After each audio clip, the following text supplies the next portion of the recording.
sa GCash. For this video, ituturo ko sa inyo kung paano kumuha ng GCash Visa card.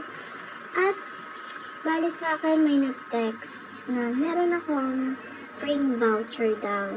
So, check natin ulit. Ito ko lang sa inyo. Ito yung sabi sa akin sa GCash. So, sabi niya is, thank you for being a loyal GCash customer. As a gift, we are giving you a free GCash Visa card voucher worth of 50 pesos. Order it now. Plug into your GCash and tap cards to get started. Dahil masunurin tayo, i-open naman natin ang GCash. Dahil dyan, sabi, tap cards daw, pero punta tayo sa may profile. Hindi pala tayo masunurin. So, sa profile tayo pupunta para makita natin yung voucher natin.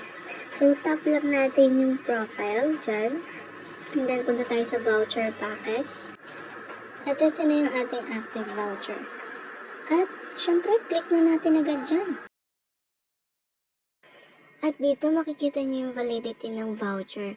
Yung sa akin, makikita nyo is April 2 hanggang June 30, 2024. So, makikita nyo rin dito yung terms and condition. Basahin nyo na lang din. Kasi konti lang naman. At syempre, ina-next lang natin to. Dito sa GCash card order form, delivery information, contact, recipient's name, type lang natin dito. This is who will receive the card, the mobile number, this is where they contact you about delivery, and yung inyong delivery address, province, yung city, yung inyong barangay, and then yung zip code, house number, and street address. At kung mahirap naman hanapin yung inyong bahay, lagyan na rin natin dun sa may landmark. Pero optional lang din naman yun. At pag natapos na natin sagutan ng order form, magpatuloy lang tayo. Tap natin ang next.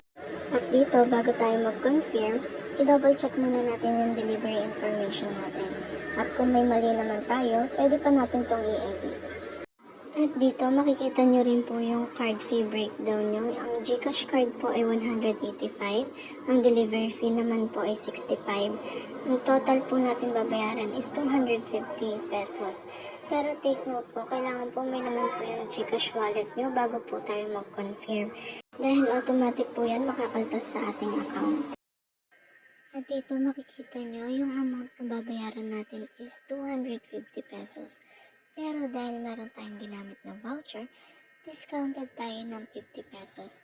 Kaya ang babayaran na lang natin is 200 pesos. At i-proceed lang natin to.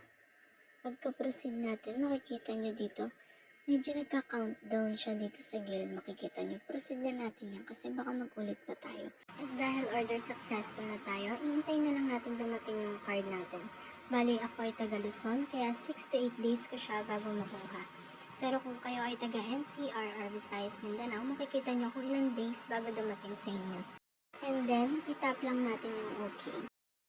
Dito, mababalik na tayo sa ating dashboard. And then, punta lang tayo sa may profile. Check lang natin yung voucher packet. Makikita natin dito, wala na siya sa may active. So, makikita natin dito sa may used na. At iyon na nga, maghihintay na lang tayo ng ilang days para ma-receive natin yung card request natin.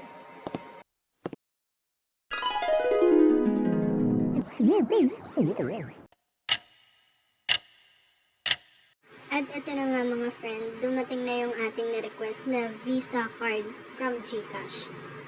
So dahil excited na tayo, i-open na natin agad dyan. Huwag nang magpatumpik-tumpik pa.